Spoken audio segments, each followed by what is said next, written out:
You ready to go? No, do you need to just hit your record button? Yep, done. Okay, ready to go? Yeah. It's Tuesday, April 25th, 2017. Can you hear me, Daryl? I sure can. And you know what? It's not. What? It's not. It's not? No, that's so yesterday. See, over here, it's April 26th. Wednesday the 26th. April 26th. Well, welcome to Tech Talk for Teachers. I'm Tom Grissom, and I have with me guests today from New Zealand, the other side of the world, and just kidding there, he's always a day ahead of me, it seems like. I can never catch Daryl. That's right, Tom, yeah. So Daryl, also known as Daryl as a Service, so I had a recent legal name change, or maybe a Twitter name change. Yeah, there's been a few jokes made about that. I guess I'm not too scalable as a service, as you might say, but been having a lot of fun online and connecting with people. And I guess Tom and I are doubling up a little bit here. I'm recording something for regarding Office 365. That's our little publication. Yeah. Yep. So we're experimenting a little bit. We're going to do both an audio and a video podcast. I'll let Daryl record the video portion of this. So we're just using a Skype station, trying something a little bit different here on Tech Talk for Teachers. And Daryl was a previous guest back in January, and I wanted to invite him back today for a couple of reasons. It's not even been a full semester, and yet so many things have changed in the world of Office 365. So we want to spend some time today on the show talking about some of the many updates, as well as, if we have time near the end of the show, we might speculate on an upcoming event next Tuesday, May 2nd. Microsoft Education is having an event dedicated for education technology, and I'm really curious, what your thoughts might be there, Daryl. Yeah, my head's so full at the moment. I'm getting my thoughts in order. Yeah, I'm not sure what's going to be happening on that day, but yeah, definitely we'll have some fun talking about that. So let's back up a little bit. Back in January, and then every month Microsoft releases on their blog some of the updates for the Office 365 products. And since EIU is an Office 365 school, I'm always trying to, if it's an impossible job to do, but trying to at least keep my head above water and find out some of the new updates. And this semester has been particularly fruitful. Many beneficial changes, and we'll just kind of go down the list here, Daryl. We got some notes and things going through. And I'll just turn it over to you. I've not done a lot, but Microsoft Teams is one of those new features that has been turned on or lit up. Yeah. And can you just give a brief intro on that? A brief intro? Yeah. It's hard. I was fortunate enough to be part of an early beta, so I knew it was coming, and initially it had been released to business. So just, I guess, to sum up or to give you an overview of what Microsoft Teams is. Chat-based communication, and pulling it all, I would say, all the common Office 365 online experience into one wrapper. So think of your Office Online applications, SharePoint for storing documents, if you've started using Planner and tools like that. So rather than having to go out to these different services, Teams brings it all together, and it's all centered around a chat experience. Yeah, I think of it as like in enhanced groups with all of those, whatever you want to call it, a wrapper, all those different services and things around it. Yeah. It is, I guess, probably rolled out to everybody. Our IT department is one of those features that exist, but we have to contact our IT department to enable it, because it's one of those, that's one of the struggles we have with cloud services. The benefit is that they can roll something out overnight. However, in an organization our size, with 10,000 users, that could wreak havoc overnight if you just suddenly turn something on, and especially something like that, a chat communication tool. Yeah, that is an interesting discussion in itself, isn't it? The keeping up to speed and up to date with what's going on in the cloud. But from an adoption and support perspective, you do need to drip feed some of these things out and communicate properly to your people and your population. Yeah. And that's true, with, like I said, that one's on our radar screen. We'll have some time over the summer to dig a little bit deeper in that and, take advantage of some of that. But right now here at EIU, we're in our last week of the semester. Next week is finals, so it's been a bit crazy around here. So we'll put off some of that testing until summer. That's or winter in your case, Daryl. That's a good idea. Okay, let's go ahead and if you're ready, you want to jump down to OneNote?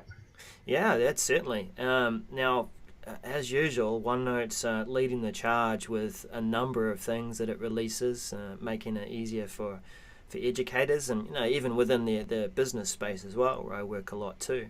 But that first item there about Ink Online, or Ink and OneNote Online, was quite a big deal. Now, who was it?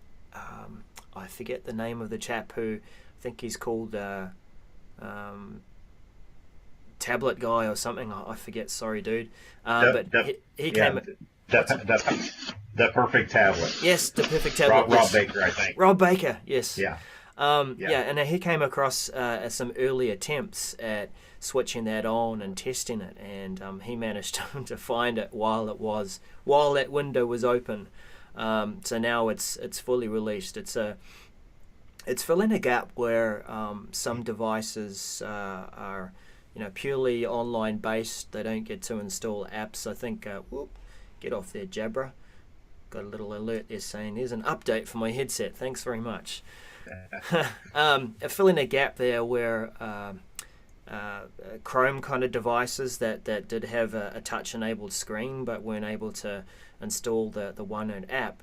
Finally, that's sort of closing the gap there so that in a classroom experience you can use Ink.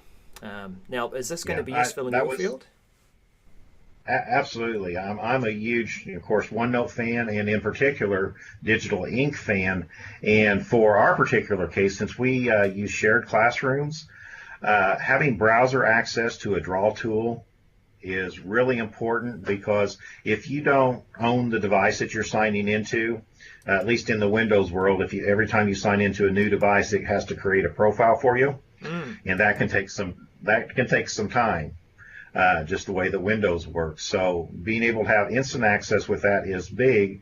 And then the other thing, we do have touchscreen, or essentially smartboards, touchscreens in our classrooms. Mm-hmm. So through that interface and through some of the Windows 10 drivers, we were able to use that, to use the touch within OneNote Online. But the big advantage to us, and as you mentioned, I also have a Chromebook, and it does have a touchscreen. So that makes that Chromebook much more useful to me, because I'm just kind of a pen and ink type person with the digital inking, and that's always been a limitation. Now, it's not a fluid experience. You kind of get spoiled. I still use the original Surface Pro 1, and that's that's kind of a Cadillac type experience. And then a lot of our faculty do have the new Surface Pro 4s, but right. I'm still using the Surface Pro 1, and it's held up very, very well. And it's just kind of a dream device. Once you get spoiled once you use one. Yeah, that's right. Now, I know but podcast listeners, you're not seeing what's on the screen here, but I do have OneNote Online up. So what has been added is a new tab within the OneNote Online experience. That's the Draw tab. And that gives you access to some of the more common features you would use for inking if you were using the full application. You've got your eraser, pen, and highlighter. You've got a few colors as well. So here I am. I've got my pen out, and I can click on that ink color, and I'll choose orange because it's my favorite. And what you were saying, Tom, was it's not quite fluid. So probably looks even funnier because we're trying to record a few things and my machine is busy.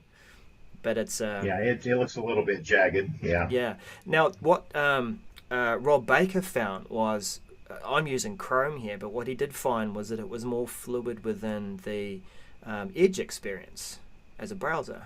Mm-hmm. And we know that you've got the ability to to ink within the browser and push that out to a OneNote. So I believe that it's leveraging those features to give it a better inking experience. So that's quite cool. Yeah, those are two different use cases though, because Edge essentially just freezes the screen and then you annotate over top of the web page. Whereas whenever you're inking inside of OneNote, if you share your notebook, your OneNote notebook with students, they immediately see, it's like having a whiteboard capturing all those notes and immediately available, and then students can access that on their device or their mobile phone. And that is huge for learning, because that's the whole reason for note taking, to be able to go back and refer to something you previously had written down. So it's a big deal, yet alone the ability to annotate. And then I'm using it certainly more and more, and I think more educators are as well, but mixing multiple devices when using OneNote, taking a picture with my mobile phone, waiting for it to sync up, then it syncs to the front of the room on the big projector screen, and now then you can do the inking and annotations there. If it was a bit more organized, I'd present my iPhone and OneNote off that to share. But of course, we need to keep it balanced. We've got an audio audience as well. I think this is a pretty amazing development. It's one that, as you and I've said, it's been requested for some time, so that's great. Now, the interesting thing about that is a side spin-off, and I guess returning a little back to Teams. Teams presents OneNote within the Teams experience using OneNote Online. So, therefore, it has inherited inking capabilities directly into Teams as well. So, it was quite a cool thing to see. Now, from a class. Sorry, go ahead. From a classroom perspective, though, whenever you say the word team, that there's a lot of culture and things involved with that. Oh, yeah. And because Microsoft serves such a wide and varied audience, I'm thinking how to use it one way. That's probably a case that they never thought of. But it's good to see, as you said, that they're embedding or linking these things together. Yeah, and just a side discussion there too. One challenge has been for Microsoft, how are we going to help people to use all these great things and features that we're creating, especially within the online experience. And now that they've got an application that wraps around that, it's actually, you might say, driving adoption and driving usage of more of the great things that they've been putting their effort into. Yeah. So another big piece of news. I remember this request way back when OneNote class notebooks were developed, and that is giving parents and guardians access to their student notebooks. One of those initial use cases for the notebook itself was creating a portfolio that could be shared with the parents and say, look, this is the kind of work that is currently happening. But here we have it. It's arrived. Yes. Yep. That's as you said, a long requested feature, and it'd be great for the portfolio type work. Just communicating back and forth, and just letting the parents know the type and quality of work, and just keeping those communication channels open. Yeah. No.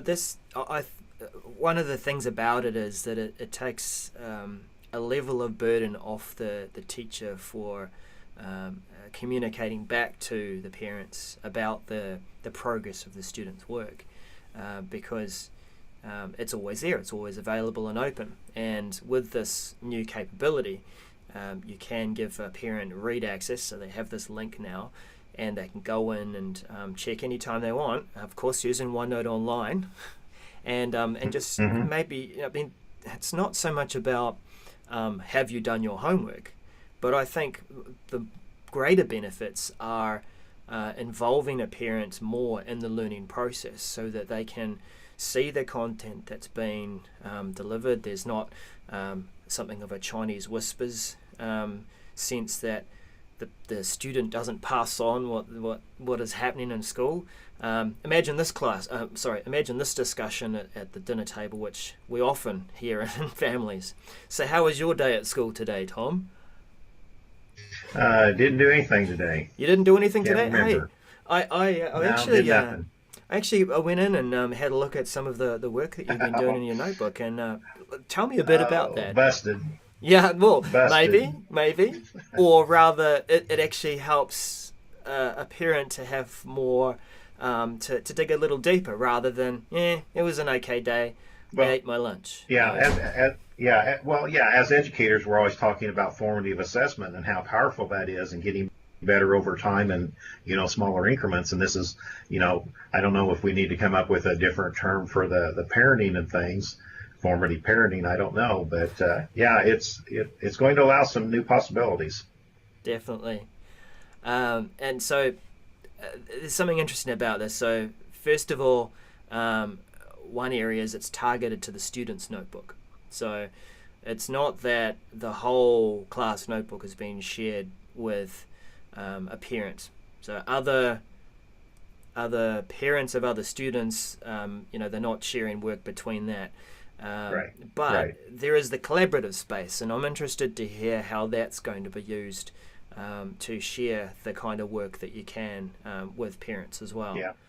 Because there'll be other students in there that are also, working in that space. And is there any permission issues around that?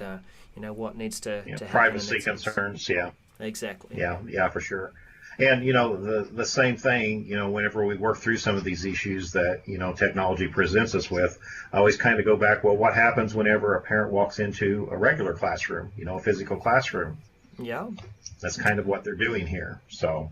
Yeah, that's true. They're seeing the work on the walls. They're looking around the classroom. They're seeing someone at the first desk that they see is working on something there. Yeah, exactly. Mm-hmm. Now, around those permissions, they also gave a teacher the ability to divide up the collaborative space. I had a little article a little ways back about how to do this and a few complicated steps. It was something of a OneNote hack. So the scenario is, of course, if you're doing collaborative work in the classroom, that you might divide the students up into small groups, and they go off and do their thing, and each group does their thing.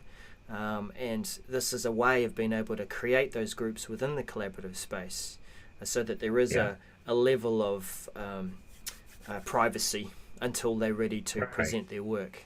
Right. Group work within the collaboration space that only that group sees their group work and not the other groups. That's right, yeah. So there's various different variations on how you would do that, but that's another great piece of work. And I remember that some of these capabilities were released earlier on, but it was all about working with APIs and coding and just a lot of things that weren't very accessible to a school that wasn't as well resourced with IT staff or programming capabilities. So it's good that they're now extending those capabilities into the tool and making it simpler for the educator to use. Mm-hmm. Okay, you want to go ahead and hit the next one? Yeah, removing students' content from a notebook. I think this is more of a tidy up thing. That sometimes when a student moves to a different class or wanting to be able to bring that work out and remove it. But it did trigger something in there that I want to know about. I know that they were looking at the whole, how do we archive content? How do we make it easier at the end of the year to take that content and make sure it's accessible for reference? How do students take that content and if they're leaving school, where do they put it? So a lot of that's manual at the moment. There's something I'd like to follow up on and see what the progress is there. We could knock on a few doors and see about that. Mm-hmm. Now you've had I think it was the last time we talked about the Immersive reader was something we were waiting for. Yeah. What two big updates there. the Immersive Reader, which is, just think of it as a text-to-speech type engine, is available now both in Word Online and OneNote Online. And the Word Online is a big deal because here at our college, of course, students are constantly writing papers, but it is now available just a click away in Word Online underneath the View menu. A student can go to any paper that they have written and stored up to OneDrive, and click on View and say Immersive Reader and have their paper read back to them in a synthesized voice. And you'll be amazed how many errors that you'll hear that you might not necessarily recognize whenever you're writing. So it just kind of makes your writing flow a little bit. I know I use it all the time whenever I'm writing a blog. It's just nice to have your content read back to you, even though it was developed, out of dyslexic research and some accessibility reasons. But with universal design for learning and things, it has an audience for everything. So yeah, Daryl, I'll explain to the audio audience here. Daryl's pulling up Word Online. So anything that he's just going to copy and paste some text here, paste it into his Word Online, and go to the View menu. And it'll take a second for it to sync up. Do I have to select the text to read it out, or is it just going to? No. Oh, wow. Just put your cursor where you want it to start reading. Okay. And hit Immersive Reader. And then, of course, you can, right now, I think it just has a selection of male and female voice. And, of course, you can adjust the speed. And I don't know if your audio will come through or not. Well, it should do. I'm capturing it. So if you hit the play button down at the bottom, the triangle. Sways are now easier to navigate. Jump back and forth between sections or get a glimpse of the sway content all from the new navigation view. So it's reading it, and then it also has the benefit of doing that word tracking. So every word is highlighted. I'm just a big fan of that, and I'm constantly telling, especially our special education department, make sure your students know about this, because reading is fundamental for learning. Mm-hmm. And for any student that has difficulty reading, this is just a marvelous addition. And it's free. It's built right into any of the Office 365 subscriptions out there for Office 365 schools. Yeah, just clicking around there too. So some of those other options are around the speed of reading too. So you can slow that down, and if you're needing to track a little slower, then that's good too.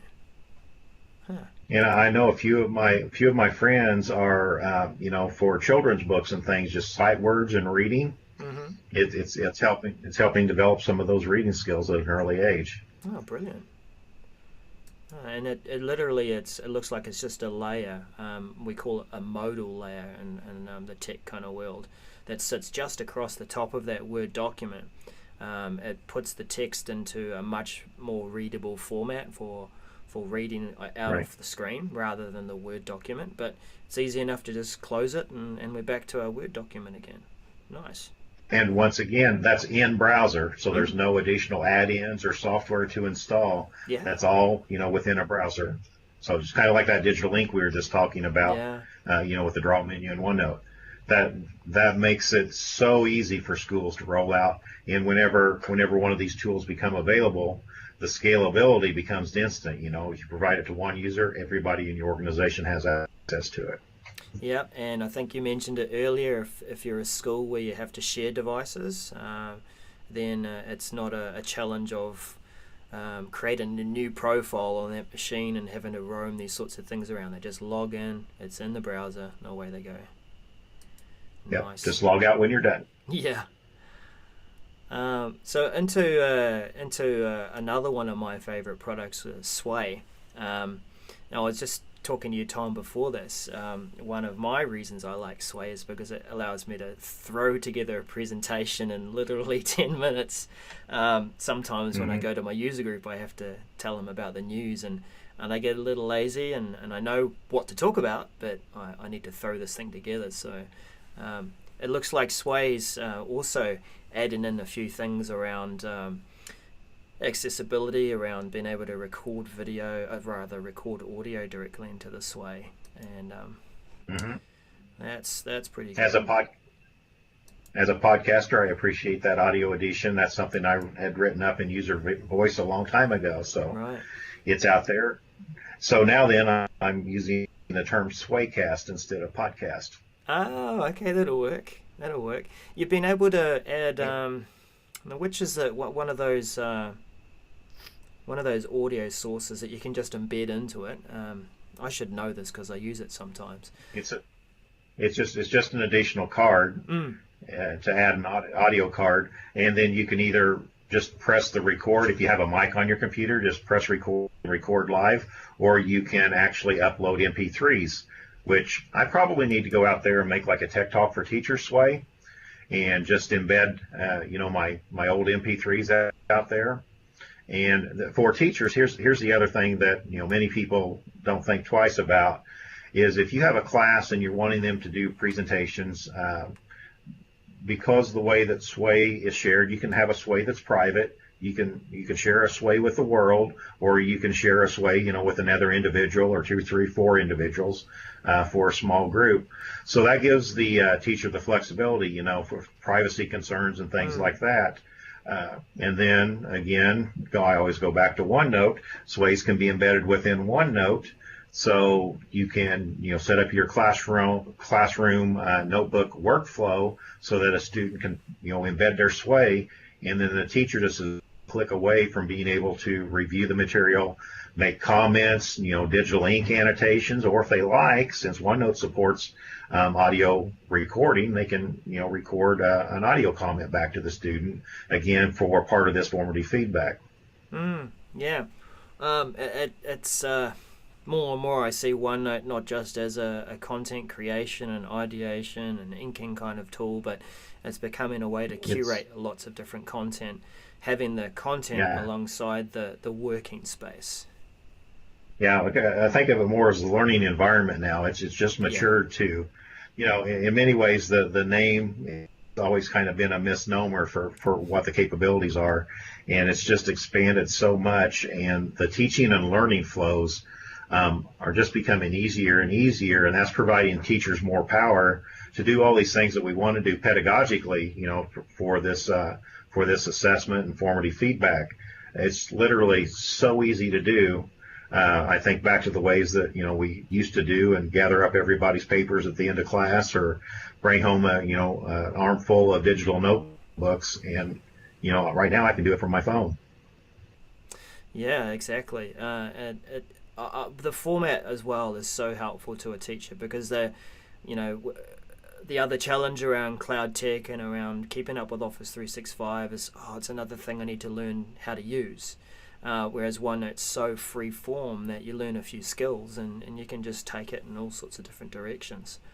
I did remember what that audio source was that you could already embed into Sway and OneNote. SoundCloud. SoundCloud, yeah. Yeah, so that's cool in the sense that you could use it from a public perspective and say, here's my podcast, and I can bring that in, and you can leverage both. But you mentioned the point of sometimes it needs to be not public, shared just with the target audience, and this is where that audio file embedding and recording would be quite useful and helpful. Yeah. And this is one thing that's going to become more of a concern, but as a technical person, I'm always concerned about how big those file sizes are, when you're going to run out of space, and are there going to be additional charges and storage space. So I'm sure there'll be some tools in the future to help monitor that a little bit better. Yeah. But some people don't understand the technical, limitations there, I guess. Now the good thing about this is if you're using Sway within an education or even within just an Office 365 subscription, those limits for how much you can record and store within Sways and how many features you can add into a Sway are far further extended than if you were accessing it with a regular Microsoft account. So we've got closed caption there as well. Now I haven't played with that feature in particular, but again, it's about making the content more accessible, which is certainly a focus on Microsoft trying to include everyone so that they can all benefit from the tools that are available. Yeah, that one I haven't done, but I think this is correct. It's like a VTF file extension or whatever the closed captioning file extension. Mm-hmm. But if you've ever closed captioned, that's a tremendous amount of work as well. doing the time codes and all of that. But you just upload that closed caption file and it syncs with your video. Yeah. I've used Camtasia for some of my recordings, and some of that's quite intuitive within there if you want to create the timings and the recordings. But in terms of typing it out, or at least it's tedious. It is, and letting it estimate to start with and then bringing it in. It's people have their tricks, but it is worth putting that time in. And you know what? Not just from an accessibility point of view for someone who has hearing loss, but I think too having content that you want to share within noisy environments, such as an open plan office. Being able to read that content. Yeah. And then English as a second language is another huge use too. True. And I think finally there around Sway was this navigation view, which I guess that's when I play it. Let me just see. There's a little tab. There you go. And then it's like I call it a table of contents. You just markers for, I assume it uses each card or each one of your headers, which that's quite nice because now, a Sway, if you're using it for a presentation tool, it's like PowerPoint, I got to go back 3 slides or something. You have a quick way to navigate around that. Yeah, I think one presentation technique too that teachers will be familiar with, others as well, but sometimes to make it more engaging, to make it more interactive, a conversation might spin out from what you're currently talking about, and that might leap forward to 3 or 4 topics along the way. Now, you've got a choice there. Do I go with that flow and jump to that section? Or do I... Nope, right. Hang on, we're going to get to that, so just hold that thought. Now, hold that thought. Doesn't always happen. So it's sometimes good to use a feature like this to go, boom, let's go there. Right, let's get back to what we were talking about beforehand. Good to be dynamic. Yeah, and a master teacher recognizes those. Those are what I call just-in-time or on-the-fly teaching. And I just recently had written a blog post. I compared it to, whenever they forge metal, there's a saying, hit while the metal's hot, or hit while the iron's hot. Take advantage of those because that's a formative opportunity there that someone paying attention to, they're interested. So, right there's two big blocks to learning, and take advantage of those situations. Yeah, and because we have these tools where we can dynamically update them, if one of your students is on that topic wanting to jump ahead, and the rest of the class is like, oh, that sounds interesting, you can, as a teacher, just open up that content right there, make a few notes while you're there. Right. Or some of the students say, well, that's not interesting. Yeah, exactly. So it's being able to use it as almost like a whiteboard, and just jotting those notes in there, then coming back to whatever its capability of capturing that at the time. And within those capabilities, the OneNote class notebook, again, those are some of those things that we can take advantage of asynchronously, and I call this responsive instructional design. So going back there and addressing that particular student or group of students' interest, it's not, you're respecting the class time out there, because sometimes, you get that hand raised in class and it's like, oh, I want to go down, whatever avenue it is. But then your teacher sense, clicks in, it's like, if I go down that, I'm not going to get to, these other topics out there. You just got to make a judgment call there. Yeah, that's true. Swings and roundabouts, definitely. So that was my list of updates, but like you said, there was so much more that has been released since. So there's no sense in trying to go through everything. But did you have anything else that comes to mind, Tom? Those were the big ones, and as we finish up our semester here, we're currently doing a survey of our faculty on technology use and trying to get some input. I always turn my eye to summer and some professional development opportunities, and there's always something new to learn. But I think like a podcast like this is valuable, that somebody wants to just pop in for a half hour or so and just kind of catch up on some of these things. but so much of this is just kind of keeping your ear to the ground and just, as I said, trying to keep up to date. And then you're just going to have to cherry pick and say, okay, I want to know more about audio and sway, and dive in a little bit deeper.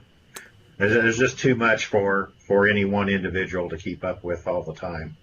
Yeah, and like some, I guess, complain about that, but I see it, and I've always seen it as an opportunity to lean on a community of people that have their areas of interest.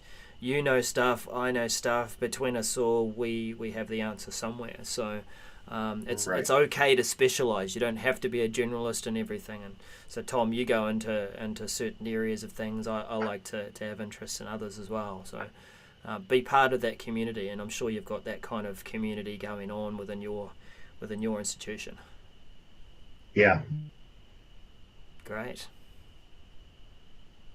We're getting close, I guess, to a half hour here. One more thing, I'll just throw it out if you want to make any speculations, because the other thing that caught me by surprise, and I do kind of pay attention to Office 365 related news, but as I said earlier in the show, I believe May 2nd, next Tuesday, Microsoft's having a live streaming event, and we don't really know what it's about.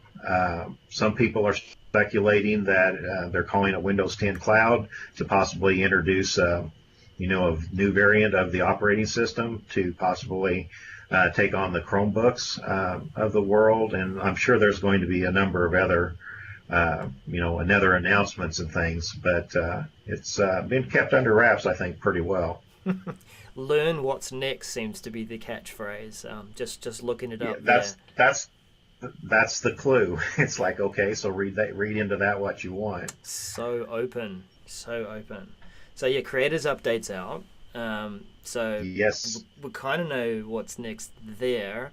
Is there anything around devices that they're looking to release? Well, my Surface Pro 1 is getting old, and I've been holding off hoping, so I don't know if they'll release a Surface 5 or, builds coming up as well. Mm-hmm. There's always going to be a new device. It's just whenever you're spending your own, hard-earned money, you want to make sure that, you evaluate the market where we're at, and we're right at a transition point where we're getting ready to go to the next generation. Yeah, exactly. There have been rumors around what the Surface Pro 5 looks like, and even what the next Surface Book might be. So, but I don't know if that's going to be the focus really on this event. I don't think it will be. No. Learn what's next. I mean, the thing is about learn there, and so I think Microsoft have become much better at keeping secrets on certain projects that they've been working on. So it could be quite a complete surprise to us what comes with the creators update and things, with the emphasis on 3D. 3D printing's been quiet for a while. AR and VR has been quiet for a while, and with Microsoft HoloLens, and supposedly there's going to be some lower cost devices coming out to market by the end of the year. AR or VR type news as well. With regards to like the Chromebooks and some lower cost devices and deployment options, easier manageability. We talked about some of these difficulties with Windows 10 and creating profiles and just being able to rapidly deploy low cost devices. Mm-hmm. And then I hope that my digital inking's not lost in all of this if they start cutting cost. I don't think it will. I know that thinking in ink has been quite a focus. I know that there's been more effort's been put into OneNote for Windows 10 as an app rather than the desktop. So we're seeing more parity going on there. But I really think this is going to be something new and left field. So it's really hard for me to say, what could be coming out of this. It's one of those well-kept secrets. Lots of speculation out in the media. Yeah, I'll have it tuned into the live stream. That's about I think 8:30 in the morning my time, which is what your time, midnight or something. It'll be early. It'll be early. So if it's based in New York, it's going to be 9:30. Yeah, 9:30 Eastern time. So what is that? Oh, look, I could grab my World Time Buddy app and figure that one out. It's going to be something like 2 o'clock in the morning. I know. Let's see, 9:30. Oh, 1 a.m. 1 a.m. New Zealand time. All right. Maybe I'll get up. You'll have to be pretty dedicated. You have to be pretty dedicated to go do that. So. Well, I do it sometimes. It turns into something of a... Well, it's amazing how many people I have met online and made online connections just by being part of an extended audience. So that's one of the benefits I have from joining those sorts of crazy hour events. Yeah. Okay, well, like I said, we were about an hour here, so we probably need to wrap this up for this portion of the podcast. And anything else you want to add before we sign off? No, there's always something to add, but we can draw the line there. Where can we find you online? So I am Daryl as a Service. That's DARRELLAAS on Twitter, and most other places as well. Periscoping and doing all sorts of stuff live now. Okay, and probably the best place to find me is at Tom Grissom on Twitter. So we'll be available there. And then I'm not going to do my usual Tech Talk for Teachers sign off, but I do want to thank Daryl for coming on and being a guest on this episode and sharing his wealth of knowledge and information with us about all of these upcoming updates and how to possibly try to keep update with all these happenings in the cloud. So until next time, this is Tom Grissom. And this is Daryl Webster. Keep on learning. Keep on learning. Okay. I'll go ahead and stop